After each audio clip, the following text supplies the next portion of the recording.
Ben, hey, congratulations for In the Earth. Oh, cheers, man. Thank you. Hey, so tell us where the original idea came from for this film for yours.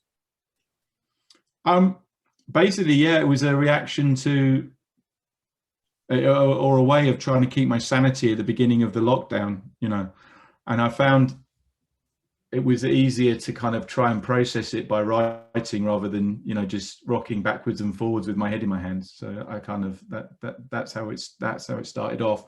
And I wanted to make a horror film, and I wanted to kind of do it's a kind of area I've worked in before in some of my other movies, and I wanted to kind of make something that was slightly in conversation with the films I'd made before, and kind of, but then 10 years after, basically, and see what my attitudes were towards terrorizing people. One of the big questions people are going to be scratching their heads is how do you work so fast? I mean, people, when they write scripts, they take a long time, but this movie almost nearly appeared overnight. Well, I mean, I'm not sure that scripts actually take a long time. I think that a lot of time is spent looking at Twitter or like drinking coffee and looking out the window, and if you're writing from a writing room and writing TV or something like that, then you're writing stuff a lot faster than this, really. And also, if the world of COVID gave me a completely uninterrupted period of time to write, so in a normal kind of life, I'd be dealing with loads of other stuff all the time and having to go all over the place and do meetings and dealing with post-production on something else or whatever. But this was just like weeks of nothing, so it was concentrated. Now, because you have to deal with the world of COVID and the pandemic, could you talk about the challenges of putting a production together on such a short notice and keeping it small and safe?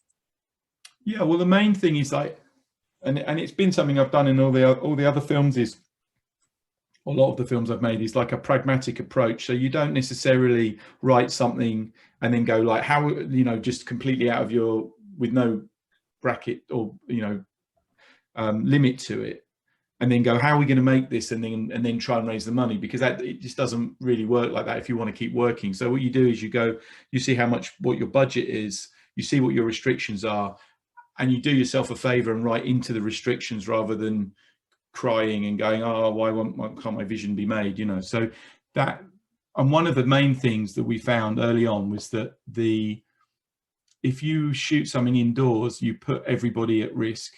Like the risk of infection is massive. Putting a sweaty crew inside a small space with actors, and you'd have like 10, 15 people in a room, which would be exactly what you shouldn't be doing. And we never wanted to, we felt a massive responsibility to the crew, and we didn't want anyone to get sick, because it's just not worth it. So from that, we went right outdoors. That whatever is going to get shot is going to be shot outdoors, and then that immediately kind of reduces the infection rate down to almost zero because of the airflow. And then you have masks and PPE and testing and all this stuff. So in the end, no one got sick, no one got infected. It was all fine. But what we managed to do is like time it so it was at the kind of bottom of the curve in terms of the infection rate in the UK. So we'd kind of peaked, and then it went down and down and down and down. We shot the film, and then it went straight back up again into Christmas. So, but the actual shooting of it was normal, really. So it's, I think, they're saying it's like a 16-day shoot, which sounds short in comparison to kind of big action movies or sci-fi films, but in terms of normal shooting, it's fine. You on a TV show in the States, like a 45-minute show would be shot out in 9 days, so 3 weeks is about right for 90 minutes. You didn't feel pressure to like rush things because of a pandemic, like trying to end things a little bit early? No. I mean, I that's the whole point of this way of working, is that you write it to fit what you've got. So if you have you have a problem. If you write an expensive film and you have not much money to make it, then you have compromises and horrors and tantrums. But if you make it, exactly what the budget is, and what your times are, and then you write it to that, then happy days. It's as comfortable as making a bigger movie, to be honest.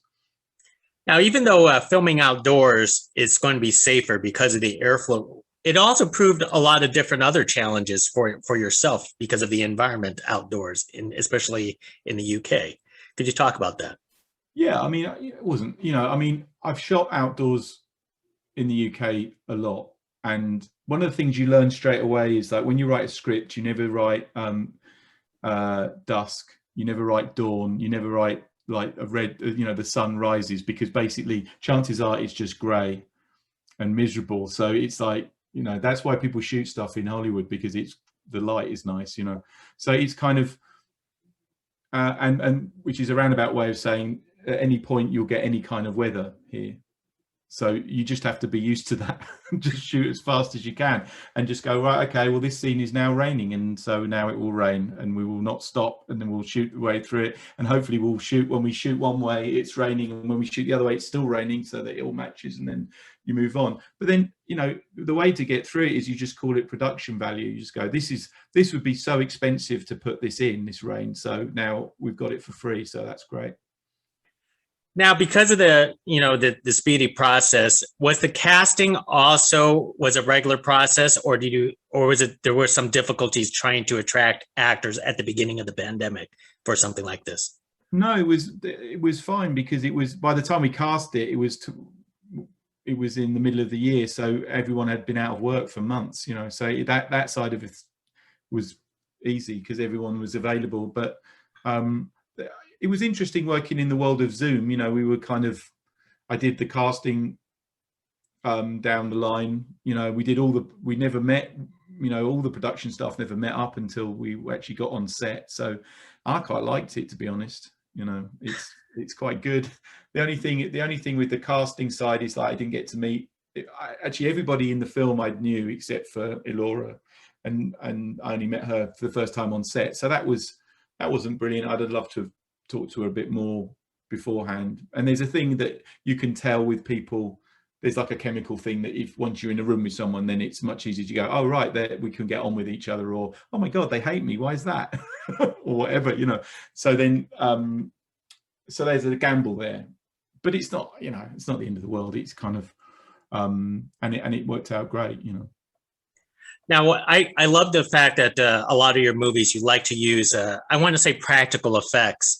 Could you talk about using practical effects versus CGI effects, towards the gore and blood and kind of stuff? Yeah, I mean, I think anything that's real is good for performance, and also it's non-negotiable. You kind of look at it and go, that's what it looks like, that's it. And you don't have this thing which you have with CG, which you kind of, if you're replacing stuff and then it's everyone's standing around going, oh, does it look real? Is it right? And then that fear of it looking real or right never really goes away, But I'd say that with all effects work is the best effects work is always a marriage of real, as much as you can get it there with real, and then the finishing off with CG. So in this film, there's a load of CG in it, like all the bow and arrow stuff. We weren't mad enough to fire real arrows at our actors, so that's all CG. And I was amazed by that, because it was, they look just totally photoreal. And I was thinking, God, I should write a bow and arrow movie, because I could could watch people fire arrows at each other all day long. Well, I watched a movie where everyone fired guns all day long too. One of your movies, so that is terrific. Well, Ben, hey, congratulations once again for In the Earth. Checked it out at Sundance, checked it out again, watched it 3 times, so I really appreciate it. Yeah, you get a special badge if you watch it 3 times, yeah. Excellent. Next time, Ben. Cheers, man. Thank you. Bye.